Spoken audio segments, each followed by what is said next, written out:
और फरमाया ये किताब मुत्तकीन परहेज़गारों के लिए हिदायत है।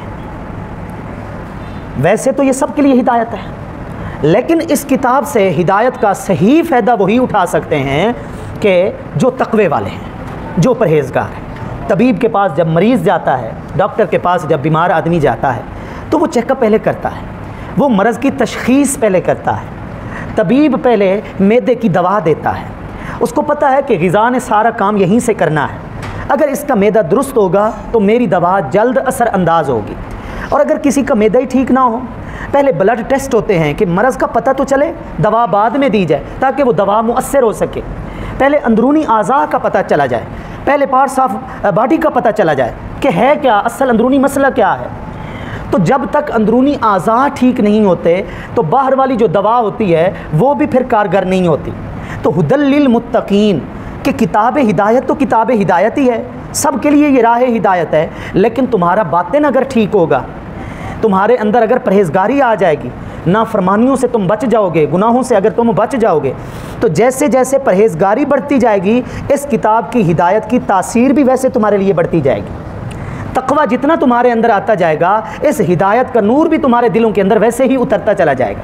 वरना एक मकाम पर फरमाया हुदल लिन्नास, ये सारे लोगों के लिए हिदायत वाली किताब है, लेकिन इस मकाम पर फरमाया कि ये ख़ास परहेज़गारों के लिए ये ख़ास हिदायत है।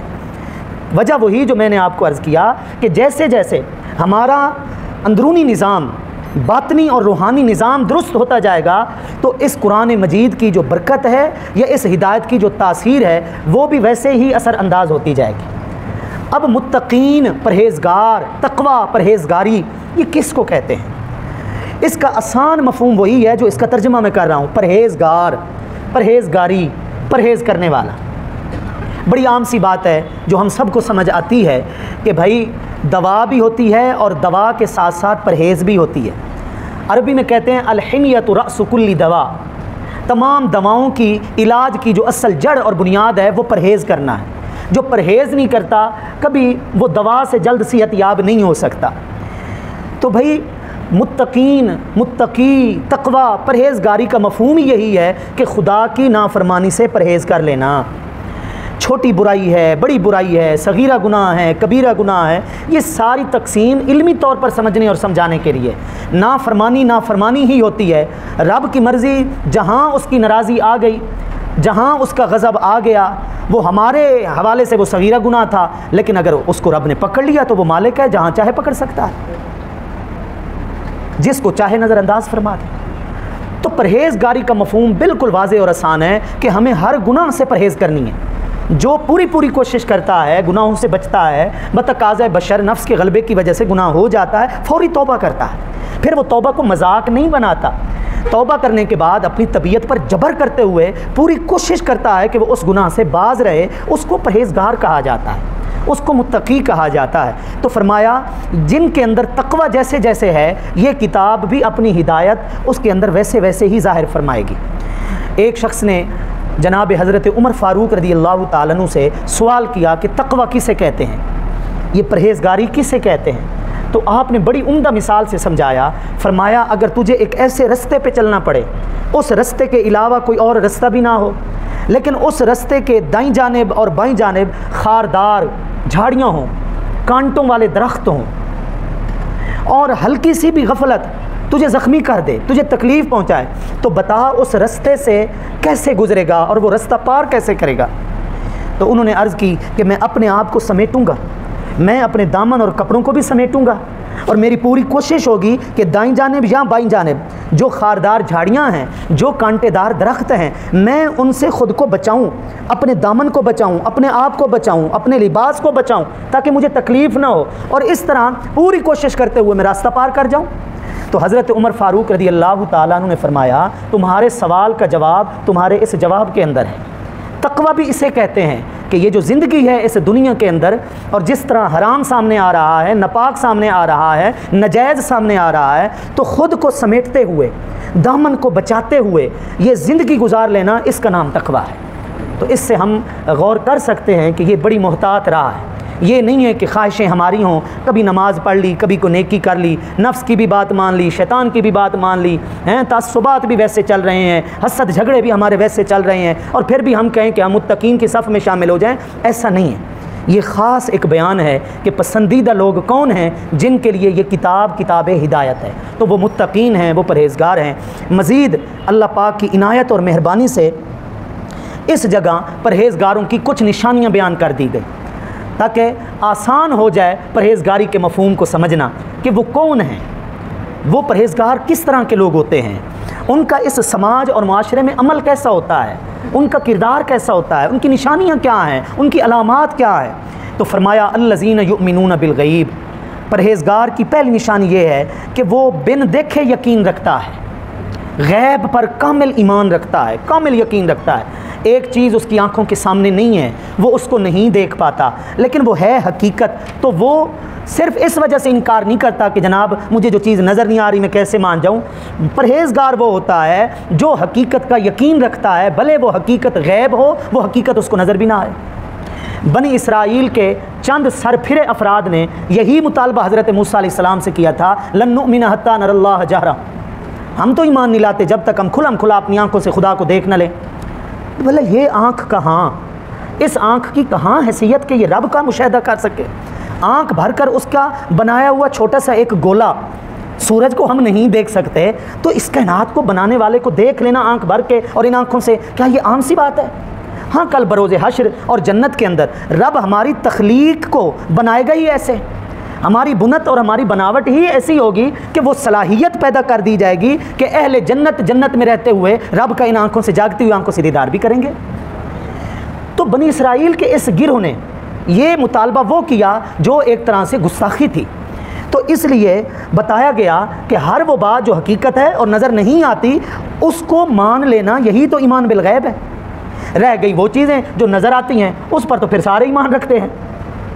उसमें फिर मुस्लिम और काफिर का फ़र्क क्या है? जो चीज़ आंखों के सामने सारे कहेंगे ये सफ़ेद है, ये ब्लैक है, ये काला है, ये स्याह है, ये कौन सा रंग है, ये सूरज है, ये दिन है, ये रात है, सारे इस चीज़ को मानते हैं। लेकिन भाई हमने हशर नहीं देखा, अभी हमें नहीं है पता मीज़ान क्या है, कब्र के सवालात का सामना अभी हमने नहीं किया, जन्नत और दोज़ख का मुशाहिदा इन आँखों से हमने नहीं किया, लेकिन अल्लाह के महबूब अलैहिस्सलातु वस्सलाम ने बता दिया, इस कुरान ने हमें बता दिया।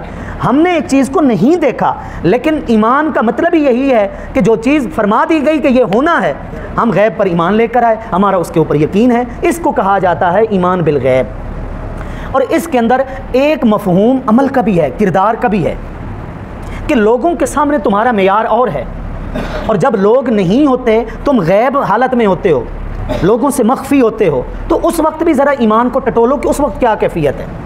लोगों के सामने तुम बदकारी नहीं करते हो, लेकिन लोग ना हो तो फिर तुम बदकारी करते हो, तो ईमान बिल गैब का क्या तुमने मफ़हूम समझा? यस्तख़फ़ून मिनन्नास वला यस्तख़फ़ून मिनल्लाहि वहुव माअहुम, लोग लोगों से डरते हैं, हालांकि लोग हर वक्त लोगों के साथ नहीं होते। वला यस्तख़फ़ून मिनल्लाहि वहुव माअहुम, और जो रब हर वक्त लोगों के साथ है, लोग उस रब से क्यों नहीं डरते? तो युमिनून बिल गैब का एक मफ़हूम ये है कि ईमान बिल गैब का मतलब ये है कि जो तुम्हारा ईमानी मेयार लोगों के सामने है, भरी महफिल में है, फिर पर्दा गैब में, फिर पर्दे के पीछे तन्हाई में भी तुम्हारे दिलों में खौफ खुदा वैसे होना चाहिए कि कोई और नहीं देख रहा तो नहीं देख रहा, जिस पर मैं ईमान बिल गैब रखता हूँ उस रब से तो कोई भी चीज़ गैब नहीं है। आलिमुल गैबी व शहादा, जो तुम्हारे लिए हाजिर है रब उसको भी जानता है, जो तुम्हारे लिए पर्दे में है रब के लिए तो वो पर्दे में नहीं है, रब उसको भी जानता है। तो परहेज़गारी का मफ़हूम ये भी है कि तुम्हारा जो मेयार है खौफ खुदाबंदी का, वो फिर बराबर होना चाहिए। तुम अकेले में हो तब भी तुम्हारे दिलों में खशियत इलाही हो, तुम लोगों के अंदर बैठे हो तब भी तुम्हारे दिलों के अंदर खशियत इलाही हो। तो ईमान बिल गैब एक बहुत बड़ा हमारे अंदर किरदार अदा करता है, और कोई बईद नहीं है कि मैं यूँ कहूँ कि हैवान और मुसलमान के दरमियान ये ईमान बिल गैब ही फ़र्क करता है। हैवान को भी कुछ नज़र आने वाली चीज़ों का एहसास होता है कि मेरे लिए क्या नफ़ामंद है, कौन सी घास को मैं शौक़ से खाता हूँ और किस चीज़ को मैं शौक़ से नहीं खाता हैं। लेकिन इंसान और फिर मुसलमान, उसके लिए सबसे बड़ा मेयार ये नहीं है कि जो चीज़ सामने आ गई तो वो हकीकत है। उसका मतलब ये है जो चीज़ें रब ने बना दी हैं और फरमा दी हैं, मुझे नज़र आ रही हैं, मुझे महसूस हो रहा है या नहीं हो रहा, अगर मैंने इस किताब के ऊपर ईमान रखा है, अगर मैंने उस मालिक के महबूब का कलमा पढ़ा है, तो फिर जो कुछ फरमा दिया गया है मेरा उसके ऊपर ईमान है, मेरा उसके ऊपर यकीन है। फरमाया कि परहेज़गार वो हैं वयुकीमून अस्सलात, जो नमाज़ों को कायम करते हैं, जो नमाज़ों को कायम करते हैं। ये कायम करने का मफहूम सिर्फ पढ़ने की हद तक नहीं है, कायम करने का मफहूम सिर्फ सजदे में सर टेकने की हद तक नहीं है। ये जो फरमाया कि वाक़ीमुस्सलाह, नमाज कायम करो, किसी चीज़ को कायम करने का मतलब है उसको इतना फ़रोग़ देना, उसका इतना फ़रोग़ देना कि उसकी बरकतें तुम्हारे मुआशरे में नज़र आएँ, उसके असरात तुम्हारे किरदार से झलकें, तुम्हारी सीरत में वो चीज़ नुमाया नज़र आए कि तुम सुबह शाम कौन सी इबादत लगातार और पाबंदी से कर रहे हो। इस माने में कहा जाता है कि नमाज को कायम करो। पढ़ने को तो माशाल्लाह अल्लाह की तौफीक से 5 वक्त की नमाज़ी यहाँ बैठे हैं, नमाज़ पंजगाना पढ़ते हैं, और माशाल्लाह वो हज़रात जो भरपूर कोशिश करते हैं कि वो जमात से अदा करते हैं। पढ़ने को तो ढेर हैं पढ़ने वाले, लेकिन उसकी बरकतें अगर हमारी ज़बान में नज़र नहीं आ रही, उसकी बरकतें खुशी गमी के फ़ैसलों में अगर नज़र नहीं आ रही, उसकी बरक़ात हमारे लेन देन में अगर नज़र नहीं आ रही, तो फिर हमें ये हिसाब करना पड़ेगा कि जो परहेज़गार हैं उनके लिए भी तो फरमाया कि परहेज़गार वो होते हैं नमाज जो कायम करते हैं। नमाज़ें तो हम कायम कर रहे हैं, फिर परहेज़गारी वाला मफ़हूम हमारे अंदर क्यों नहीं आ रहा? क्योंकि हम वैसे नमाज नहीं पढ़ रहे जैसे रब की बारगाह में बंदे से मुतालबा है कि यूँ नमाज़ पढ़ो। इन्नस्सलात तन्हा अनिल फ़हशाई वल मुनकर। नमाज़ पढ़ने वाला कभी बेहया नहीं हो सकता, नमाज़ पढ़ने वाला कभी गालम गलौज से काम नहीं लेता, नमाज़ पढ़ने वाला अलानिया फ़िस्क और अलानिया गुनाह करने वाला नहीं होता, खुलम खुला नाफरमान नहीं होता। तो ये तो ख़ुद कुरान के अंदर बयान है। तो वयुक़ीमूनस्सलाह, परहेज़गार वो हैं जो नमाज को कायम करते हैं, यानी इस खुशू व खुजू से नमाज अदा करते हैं कि नमाज की जो बरकतें हैं वो फिर उनकी सीरत और उनके किरदार में नुमायाँ नज़र आती हैं। जब वो बार बार कहते हैं अल्लाहु अकबर, मेरा अल्लाह बड़ा है, तो मतलब ये है कि मैं बड़ा नहीं हूँ, फिर उनके अंदर खुद ब खुद आजिज़ी पैदा हो जाती है। जब वो बार बार कहते हैं अल्हम्दुलिल्लाहि रब्बिल आलमीन के शुक्र, तो फिर उनकी ज़बान से कभी बेशुक्री के अल्फाज अदा नहीं होते। मेरी बात समझें, तो ये है नमाज को कायम करने का मफ़हूम। और फिर फरमाया हमारा दिया हुआ रिज़्क़ व मिम्मा रज़क़नाहुम युनफ़िक़ून, हमारा दिया हुआ रिज़्क़ वो खर्च भी करते हैं। अब यहाँ पर सिर्फ ये नहीं फरमाया कि वो ज़कात अदा करते हैं, ज़कात तो फ़र्ज़ है, वो तो अदा करनी ही करनी है, ठीक है, फ़र्ज़ तो अदा करना है। यहाँ फरमाया मेरा रिज़्क़ वो खर्च करते हैं। इन्न फ़िल मालि लहक़्क़न सिवा ज़कात, ज़कात के अलावा भी माल के अंदर हक़ होता है। ज़रूरतमंदों की ज़रूरत पूरी करना, ज़रूरी नहीं है कि हम ये मसला पूछें उस्ताद जी मेरा हमसाया बीमार है और मुस्तहिक भी है, मैं मदद करना चाह रहा हूँ तो मैं ज़कात दे सकता हूँ। भाई उसका जवाब तो यही है कि आप ज़कात दे सकते हैं, लेकिन ज़कात साल भर में अदा की जाती है, साल के बाद एक बार अदा की जाती है, और हमारे पास गुंजाइश है। तो क्या मतलब अगर हम ज़कात अदा कर चुके हैं और हमारे पास गुंजाइश भी है तो हम क्या हमसाया की मदद नहीं करेंगे, मुस्तहिक गरीब रिश्तेदार की मदद नहीं करेंगे? ऐसा नहीं है। ये हमारा ये मफ़हूम जो है खर्च करने का, ये ज़रा नाक़िस है, इसको दुरुस्त करें। फरमाया हम जो कुछ रिज़्क़ अपने बंदे को देते हैं, परहेज़गार वो हैं जो फिर वापस मेरी राह में खर्च करते हैं, यानी उनके अंदर बुख़ल नहीं होता, उनके अंदर कंजूसी नहीं होती, उनकी मुस्तकिल एक फ़ितरत नेचर बन जाती है कि जहाँ कहीं भी वो ज़रूरत महसूस करते हैं, वो दीन है, वो इंसानियत है, कहीं भी वो ज़रूरत खर्च करते हैं और उनके पास गुंजाइश होती है तो वो फिर राह खुदा में दिल खोल कर खर्च करते हैं। ये परहेज़गारी की सिफ़त। शेख सादी ने फरमाया था बखील अर बवत ज़ाहिद बहरो बर बहिश्ती नबाशत बहुक्म खबर। कंजूसी इतनी गंदी सिफत है, फरमाया जितना भी परहेज़गार कोई बन जाए, अगर कंजूस और बखील है, शेख सादी फरमाते हैं वो जन्नत में नहीं जा सकता। माज इबादतें नहीं, कुछ अंदरूनी सिफतें हैं वो भी हमें दुरुस्त करनी है। तो फरमाया उनके अंदर बुख़ल वाली घटिया आदत नहीं होगी, कंजूसी वाली